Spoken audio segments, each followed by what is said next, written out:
Hello everyone and welcome back to the channel. Let's start today's lecture. So, the first concept is about moving coil galvanometer. So, moving coil galvanometer में हम लोग देखेंगे इसका principal क्या होता है, working principle, construction वाला part, okay सारे के सारे पार्ट्स हम लोग कवर करेंगे। तो पहले तो देखो इसका principle, it's working is based on the fact that when a current carrying coil is placed in a magnetic field में, जब हम क्या करेंगे एक करंट कैरिंग कॉइल को रखेंगे, इट एक्सपीरियंस और टॉर्क, वो क्या एक्सपीरियंस करेगा, टॉर्क तो एक्सपीरियंस करेगा। And this is the schematic arrangement of moving coil galvanometer. तो इसके कंस्ट्रक्शन में आपको क्या क्या गिवन है। The moving coil galvanometer consists of a coil with many turns free to rotate about a fixed axis in a uniform radial magnetic field। यहाँ पे आप लोग देख सकते हो, यहाँ पे क्या है, कॉयल है जिसमें मेनी टर्न्स आपको गिवन है। यहाँ पे आप लोग देख सकते हो, ये ऐसे करके these are the turns of the coil, right. और इसमें इसको हम लोग क्या करेंगे, यूनिफॉर्म रेडियल मैग्नेटिक के बीच में रखेंगे। यहाँ पे मैग्नेटिक फील्ड का ये आपका हो गया north and south pole. And there is a cylindrical soft iron core which not only makes the field radial but also increase करेगा the strength of the magnetic field को भी क्या करेगा, इंक्रीज करेगा। ठीक है, तो यहाँ पे आपको कॉयल के बीच में क्या है, cylindrical soft iron core, this one cylindrical soft iron core है। So when a current flows through the coil, जब कॉइल में करंट फ्लो करेगा तो टॉर्क एक्ट्स ऑन इट, तभी क्या होगा कि टॉर्क एक्ट करेगा उस पे। ठीक है, so this is the whole arrangement. Okay, so इसका जो वर्किंग प्रिंसिपल है, suppose the coil p q r s is suspended freely in the magnetic field. यहाँ पे आपका north pole south pole is giving the uniform magnetic field provide कर रहा है।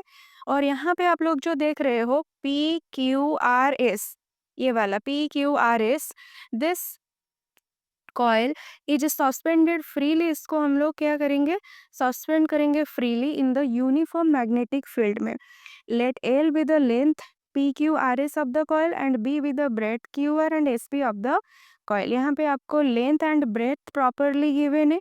Length आपको गिवन है एल एंड ब्रेथ आपको गिवन है बी, और लेंथ आपका हो गया पी क्यू। यहाँ पे this one is the length और ये वाला आपका हो गया ब्रेथ, राइट। नेक्स्ट देखो, n be the number of turns in the coil and area of each turn of the coil, a is equals to आ जाएगा क्या, लेंथ इंटू ब्रेथ करोगे।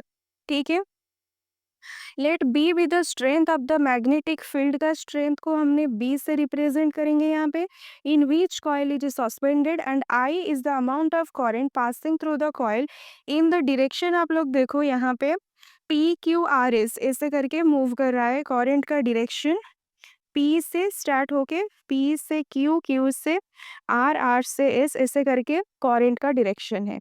ठीक है, नेक्स्ट देखो, let at any instant alpha with the angle which normal drawn on the plane of the coil makes the direction of magnetic field.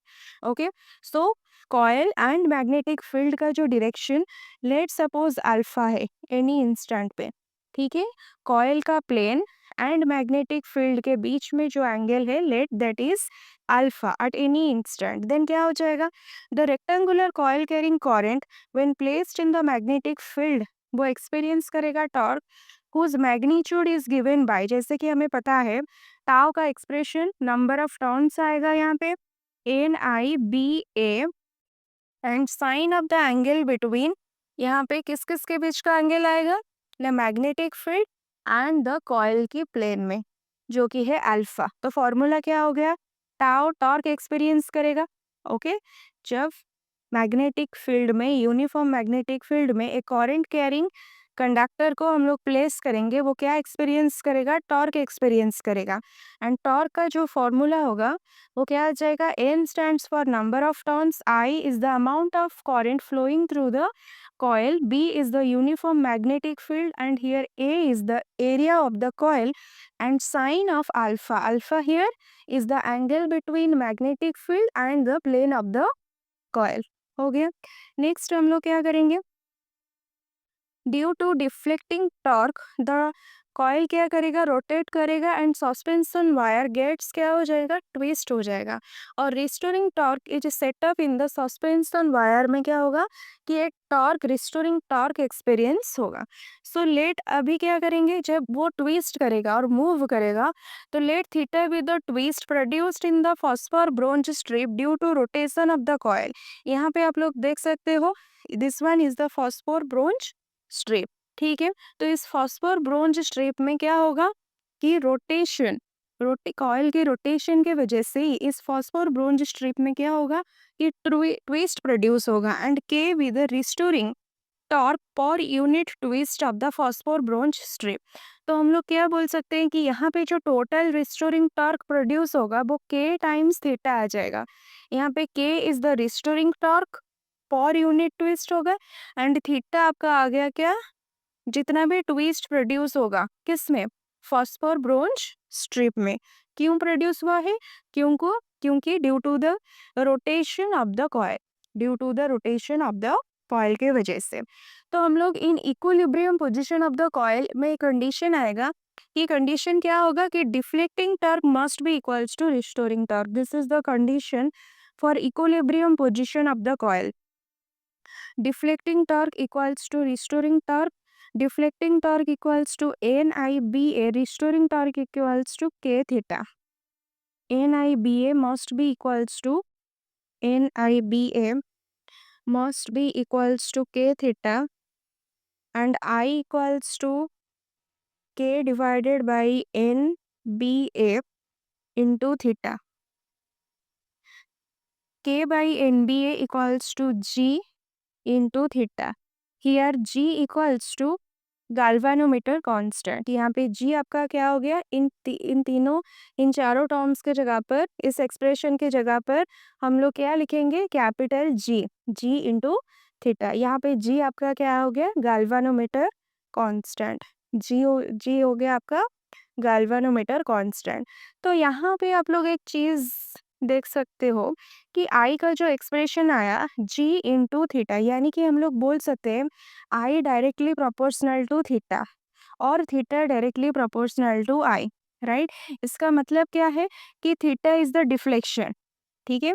So deflection that produced is proportional to the current flowing through the galvanometer. Okay, जो theta deflection वो किसको proportional है, current को। So theta proportional to i, it means that deflection produced is proportional to the current flowing through the galvanometer. So जो भी deflection होगा वो current के ऊपर डिपेंड करेगा, यानी कि अगर हम करंट का मैग्नीट्यूड इंक्रीज करेंगे कॉइल में तो डिफ्लेक्शन उसी वक्त क्या होगा कि ज़्यादा डिफ्लेक्शन होगा, ठीक है, and vice versa. Next comes to current sensitivity. Current sensitivity of the galvanometer is the deflection per unit current flowing through it. Current sensitivity को हम लोग रिप्रेजेंट करेंगे आई एस से, जिसका फॉर्मूला है deflection per unit current flowing through it, यानी कि theta divided by i. And theta divided by i आप लोग यहाँ से अगर करोगे इस वाले एक्सप्रेशन से आपको क्या मिल जाएगा, थीटा डिवाइडेड बाय आई करोगे तो आपको मिल जाएगा n b a divided by k, n b a divided by k, यानी कि हम लोग बोल सकते हैं आई एस का एक्सप्रेशन क्या आएगा, N A B divided by K. इसका जो यूनिट आएगा इसको याद रखना, रेडियन पर एम्पियर आ जाएगा, नहीं तो यहाँ पे आप लोग देख सकते हो रेडियन पर एम्पियर, नहीं तो डिवीजन पर एम्पियर, ठीक है, ओके।